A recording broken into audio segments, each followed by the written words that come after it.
The first thing that we're gonna do is to go down here and try to share our file, video or photo, and then you're gonna see AirDrop right here, and it says share instantly with people nearby if they turn on AirDrop from Control Center on iOS or from Finder on the Mac.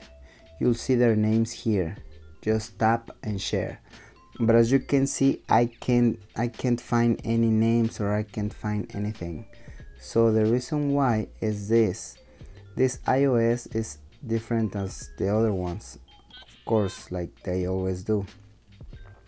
So what we're gonna do is we're gonna go to Control Center, and then we're gonna 3D touch on the Bluetooth option, and then you're gonna see this menu. We're gonna go to AirDrop, and as you can see right now I have receiving off. So what we're gonna do is tap there, and then you'll see these options: receiving off, contacts only, or everyone. I'm gonna tap on everyone, and make sure you have your devices in the same way, and then you will be able to share your files. Thanks for your time, and if you want to support this channel, I'm gonna leave some links in the description.